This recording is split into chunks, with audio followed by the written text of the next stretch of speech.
My name is Patrick J. McGinnis, and I coined the term FOMO. That's short for fear of missing out, and it's why some people end up following the crowd. But we're not like them. We're part of a new species that isn't afraid to do things differently. I call us FOMO Sapiens. And this is the show where you'll meet people like us, phenomenal FOMO Sapiens, to learn how they find the courage and the ideas to live exceptional lives. FOMO. FOMO.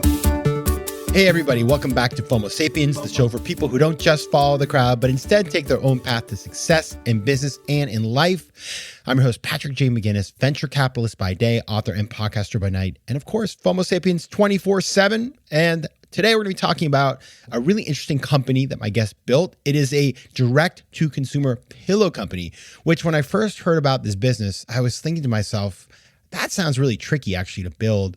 But now having tried the product and seen exactly what they're doing, I think it's pretty interesting and just a totally disruptive way of building a company. Great inspiration, great for anybody who wants to start a direct-to-consumer business. So there's a lot in this episode for you because we're going to be talking about this company, Pluto Pillow, which is the first and only sleep pillow that's custom made for you, which also is complex. There's all these levels of complexity we will explain.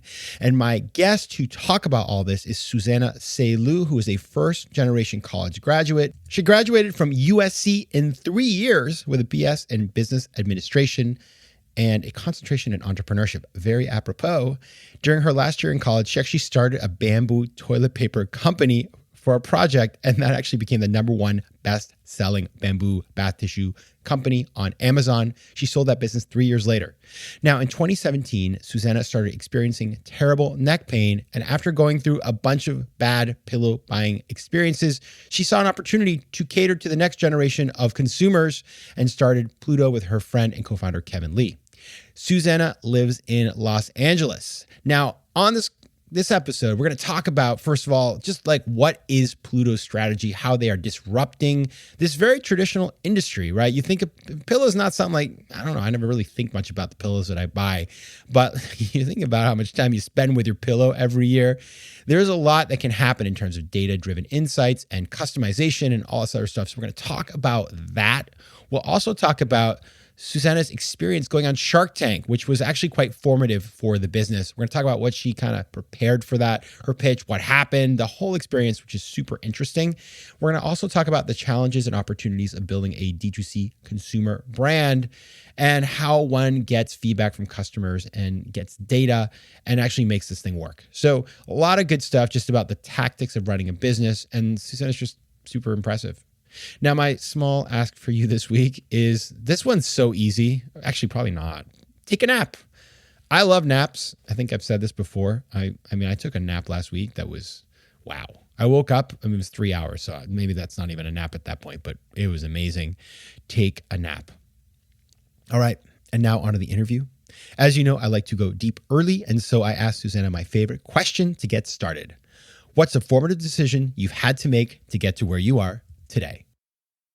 Actually, going way back, it was when I said, yes, I will go to my first track event. My first race car track event was that decision that I made. And the reason for that is because since I was a little girl, I love cars. Like, I would name cars and car brands and models on the street. But when I got into that type of track world, I'm a very competitive person. I've been doing it for some time, and there came a day in 2017 where I started getting really bad neck pain, and it affected my driving so much where I couldn't even place my car. I couldn't see where my car needs to be on the track coming up on a curve, on a turn. And it affected my driving times, and I frankly didn't like that. So that kind of kickstarted this whole thing where I tried to get help to fix my neck pain. And I got a tip that maybe I should replace my 10-year-old pillow. Maybe that could help. So that was the decision I'll go with. So that is great. We've never had anybody come on and talk about driving a race car on this show. So this is like, I don't know what year this is, season 9. So in 9 seasons, I never got the answer. So wonderful. And number 2, you teed it up perfectly. Such a pro. Pillows, got to have a pillow. It's like we forget. Like I was like thinking about this, like my mattress. It's like, these you can't keep these things forever. And so you realized your pillow was a problem, and you started a company called Pluto. And I watched you on Shark Tank, because you were on Shark Tank, and you and your co-founder Kevin Lee pitched the business, and I thought it was really, really good. So what I want to do to start out, because you're so good at this, is I want you to give us your elevator pitch. Tell us what you're doing, why you started this company, what it is. Is that unfair? I mean, you're looking at me like, oh, I know you're. I'm like trying to recite everything from that Shark Tank experience, that 1.5 hour long experience, which I'm sure we'll get to. All right, elevator pitch. Elevator pitch. Okay. Well, your sleep is more important than just your mattress. Your pillows are just as important, and pillows are the second most replaced item in the bedroom after bed sheets. There's got to be a better way to buy such an essential product that, frankly, everybody needs. But the options out there, especially at the time in 2017, were that pillows were an afterthought. Everything was one size fits all for the most part. You go to a store, there are shelves of pillows. How do you know which one would be the right fit for you? You would squeeze them through like the dirty plastic bag and put your head on them, and you're like, cool, go home, put it on your bed. It's not the right fit. You try and return it. There's that whole thing. On Amazon, you type in pillows, there's 80,000 pillows. We don't need really another pillow, but we need a better way to purchase this item that everyone needs. So what Pluto does is we're the first and only custom sleep pillow crafted to your body stats, sleep positions, and preferences. You take a quick questionnaire on our site, about 18 questions. Your data runs through our algorithm. We have over 5 million data points to date that help us create the right fit for you, sent to your home, delivered within 7 business days. Everything is crafted here in our warehouse in LA. And yeah, we're out to be the best way to purchase a pillow online or offline. All right, so that was very good. I like that. And what I realized when I started sort of understanding what you do is that I went through this experience. I have one of your pillows, and I'm enjoying it very much, actually. But what I didn't realize when I bought it was what you're doing really is, and I don't know if you know this term, but have you heard of the term FOBO, fear of a better option? No. Okay. Please do tell. I'll tell you all about it. FOMO Sapiens listeners know it. It's the other word that I invented the same day as FOMO. It didn't really get that famous. But fear of a better option is what happens when we go onto Amazon and there are 80,000 pillows, and we keep searching and searching for the perfect pillow, but it's impossible to know which one to get. And therefore, it's really hard to make a purchase decision. And this is endemic in our society, whether it's, swiping on the dating apps, whether it's trying to, buy something on Amazon, whether it's going onto Netflix, and you have a gazillion things you could choose from. And so that's why people have trouble making purchase decisions. And what I realize now that you've told me that, and thinking about my purchase experience, is you ask me a bunch of pretty simple questions that I can answer, and then you figure it out for me. You send me the product, and I don't have to worry. And so that, I think at the end of the day, not just a pillow company, you're a FOBO busting company. That's what I'll take it. That's awesome. That's a great way to think about it too. And for us, it is basically trying to cut down that pillow industry return rate, which at the time was 12.95%. Let's just call it 13%. Like, I had to buy and return 7 different pillows before finding the right one. How can we create a better experience for the modern day consumer? There are all these mattress companies. I want to focus on pillows. Again, one thing that sort of everybody needs, and kind of see how we could calculate like your body stats, your mattress, how firm it is. It could affect how much you kind of, lay down on your pillow, how much it sinks down, like all these little things, what you've liked and disliked before, and take it all in and create something that's crafted for you in a way where, hey, if you don't like it, we also have a great customer experience team that helps you really tweak and nail it. We have a 110-night trial. Yeah, and before I go on further, it sounds like such like a product thing, but it has been an amazing ride so far in terms of creating this business. I've never imagined I would be in pillows. It's kind of interesting because, like, I'm curious, when you were getting started, like, How much time did you just think about the psychology of purchasing something? Like, how did you figure out how many questions to ask? Like, how to get that sort of like series of questions so that you would be able to deliver somebody's the product that they wanted? Like, what was that about? How did you figure it out? Yeah, that's a great question. We started with a ton of questions. It wasn't just 18, because at the time when I was dealing with my own pain points, both literal and figuratively, of like going through that purchasing process, I had the opportunity to even talk to my physical therapist at the time and be like, how can I find that right pillow? Like, what do I look for me, like uniquely? What should I look for in terms of like the height, the firmness level? If I sleep a certain way, how thick does it have to be? Or if I go on my stomach, when I wake up on my stomach, which is different from like when I go to sleep, what does that say? Or what does that mean in terms of my pillow build? And from that experience, like, things, even simple things like side sleepers need a thicker pillow, for instance, for that neck to shoulder tip alignment, that gap. It has to be like a thicker pillow than someone who, for example, sleeps on her stomach. But what if they sleep on both? Like, how do you kind of optimize for that? Just taking in those thoughts and then talking with sleep researchers too on what goes into making a great pillow for someone, not necessarily putting like electronics into a pillow to track your sleep or anything, but like just very simple things. Putting that into like a 30-question questionnaire. So it was long, it wasn't 18. Putting it online and seeing that people had this drop-off rate, like they stopped answering after a certain amount of time. And there were questions that were a little bit redundant. So it was a lot of trial and error, a lot of A/B testing until we found out this like perfect medium of like, okay, this amount of questions can help us create the right fit for someone at the lowest return rate possible. Just getting feedback from customers like that. And then just like browsing on like, installing like Mouseflow or Hotjar to see like how they interact with everything. And yeah, like from that point on, as we got more and more orders, we were able to see like the algorithm just getting better and better on figuring out what is the right fit for this person based on like, so when you do the questionnaire, there's like this long kind of skew that comes up like with your data and yeah. That's how it works.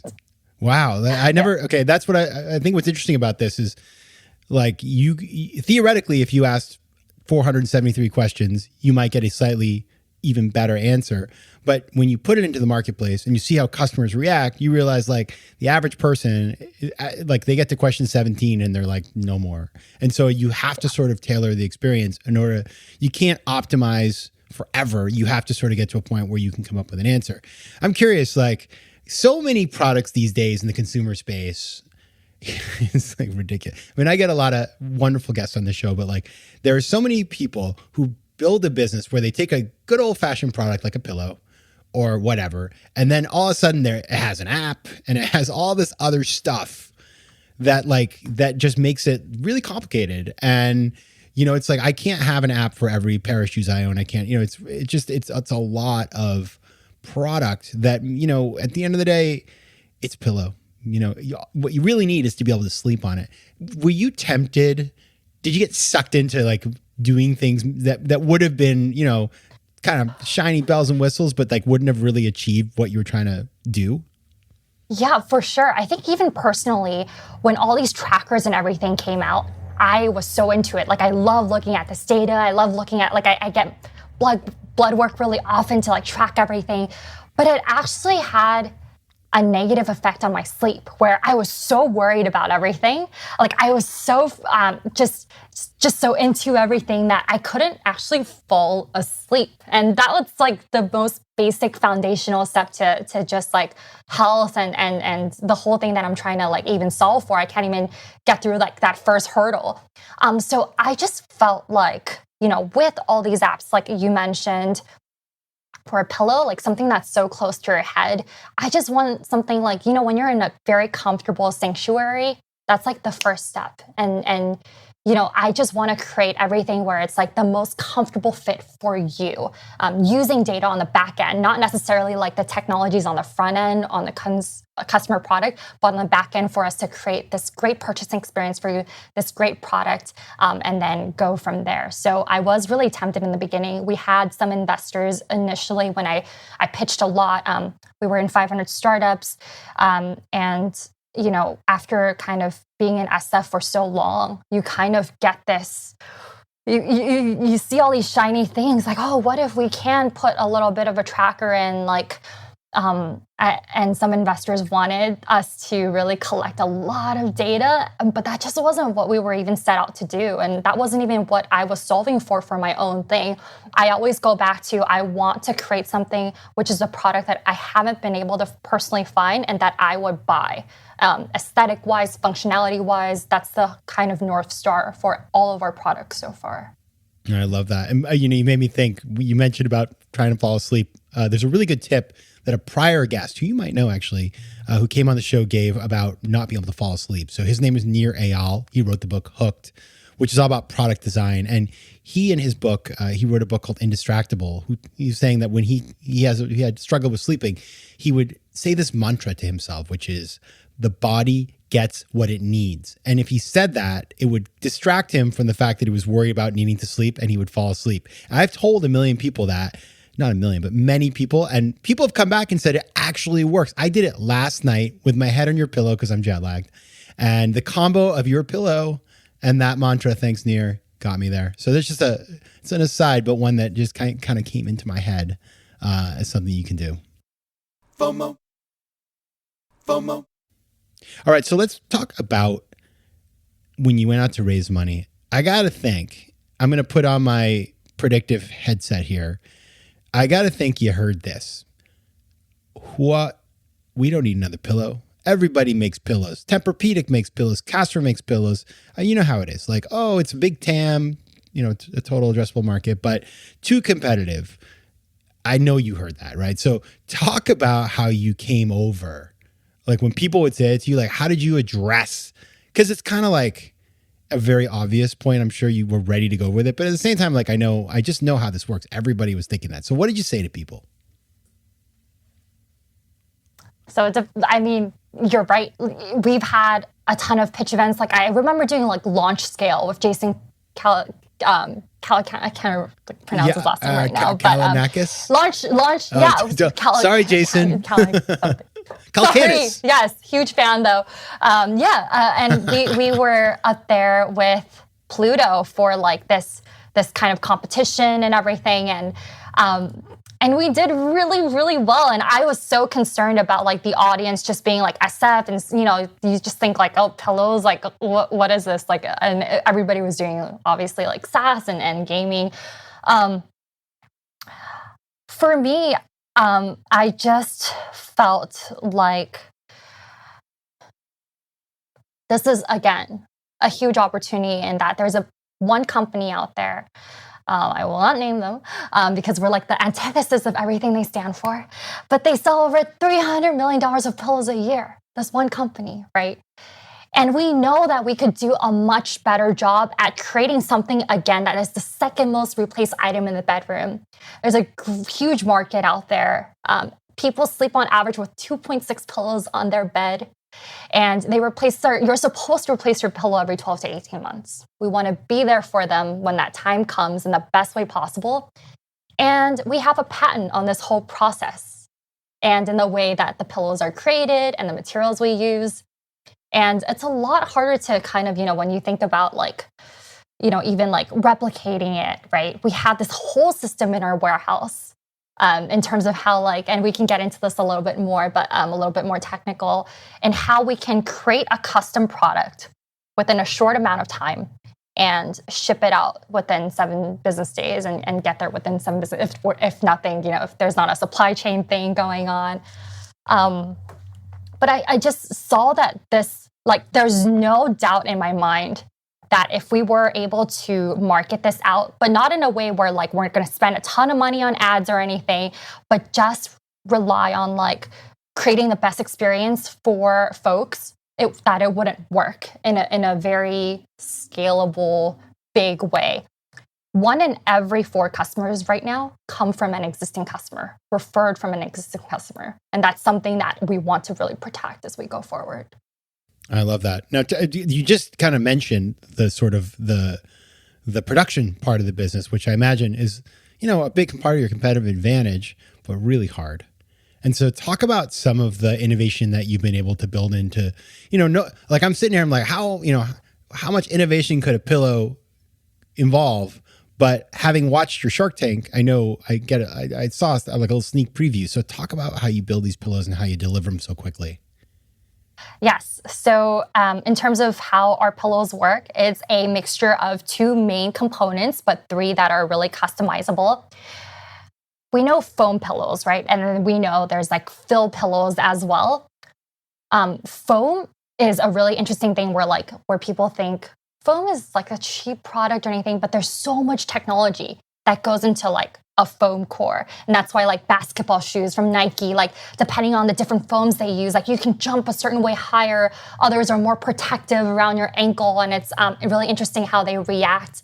And the same thing goes for our pillow cores. Depending on your answers, you could get something that's like firm as a rock or soft as a marshmallow and everything in between, from 2 inches thick to over 12 inches thick. And that is something where in our warehouse here in the City of Industry, we have these foam cores ready to go and created. And then what we do is we can pull the right components together with the right amount of fibers blown into the covers, put it in. It takes about like probably, I would say like we've got it down to like 5 minutes per pillow to create.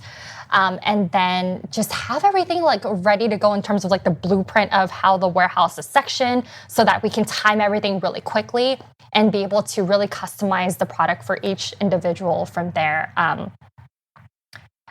It's everything is like a certain station. So it's really cool to see, and everybody really loves creating the pillows for an individual. When an order comes in, a SKU gets spit out, kind of like what you need for this pillow, and then they just kind of put it together from there. Oh, that's very cool. Now, I gotta imagine, I did a little research on your co-founder as well, Kevin. Like neither of you were pillow component manufacturing experts before you did this, right? You had done a toilet paper company. It looks like he had worked in a little Bitcoin and real estate stuff. Like, how did you guys figure this stuff out? Like, because you know what I mean? It's like, I know you're smart, but still, it's like, how do you figure out how to do this stuff? Like, who taught you, or who did you go to get the right answers? Thank you, first of all. But yeah, you're right. From the time that I had like that neck pain idea to when we launched, it took nine and a half months from start to finish. And that was due largely because of my experience. Just like, exactly. Yeah. Pluto's a child. And from my first experience at Cora, which is the bamboo toilet paper company I created, I learned a lot about what goes into making like a company. So that first part of like getting things trademarked and everything was really, really easy.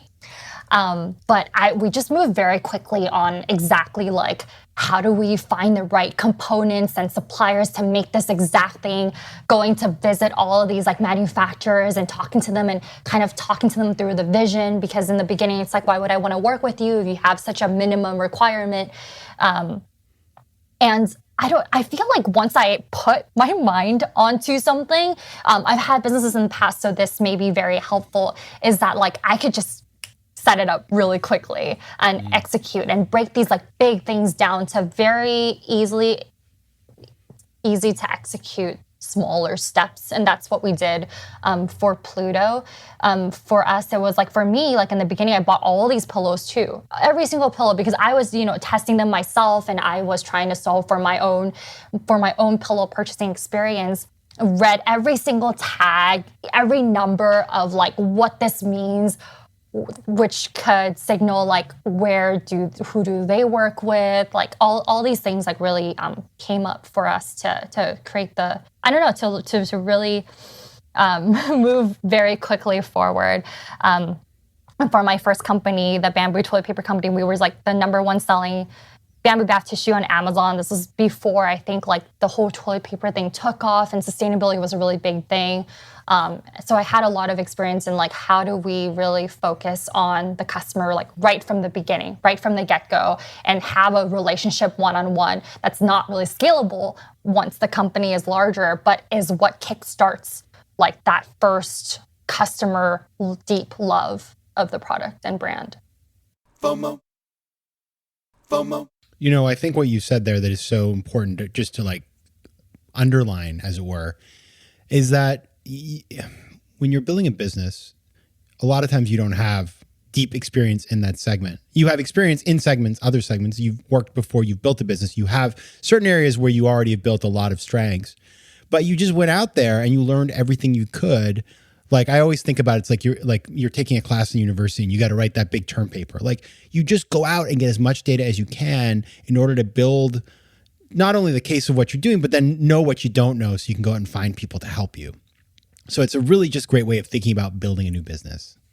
Yeah, and you learn along the way. You learn really quickly because you just have to survive. And now, like, you could ask me like any pillow or a sleep question, and I could have an answer for you. So that wasn't definitely the case when we started the company, to be honest, but it is taking those steps and being just very passionate and into the product. Like, I don't think I could ever say like 5 years ago, if you asked me like 6 years ago, like, you're gonna be this like passionate, like you're gonna be so into pillows, like I would never believe you. But it's like this, like creating a product that impacts so many people in like for their lives, and even whether it's like toilet paper, things that people touch and feel and use every day, like that's sort of my passion. And it's cool that it manifested into pillows, but never planned for that. You said you can answer any pillow question. Can I ask you a pillow question? This is the gross one though. I'm just FOMO Sapiens, prep yourself. Okay, it's embarrassing, but if it's not a good answer, we can cut it. Just kidding. Okay, well, cut. No, you're gonna know the answer, but like, you go to somebody's house and you get in the guest bedroom, and then there's a pillow, and then when you look under the pillowcase, the pillow's it looks grody as can be. What the hell? How do pillows get so gross? Is it just your head sweat? Like, what is going on there? It is. There's a ton of oils that go in, that seep in. There's a ton of like dust mites and everything. It's just the use night after night. So it is very important to not even just have like a pillowcase, but wash the pillowcase, wash the pillow, have a pillow protector if possible, but still replace that pillow every and there are tests you could do to see, like, for example, if you flip it over and you see that layer that you just talked about, I think it's time. Or like things, if you fold it in half and it kind of stays in half, it doesn't bounce back, it may be time too. Especially if like there are pillows where it's like all fill and fiber. Yeah. I think like a good chunk of that weight is dust mites after a certain amount of time. Oh my goodness. PSA. If you see your pillow walking away from you on the bed, if your pillow's moving without you being there, no, it's just terrible.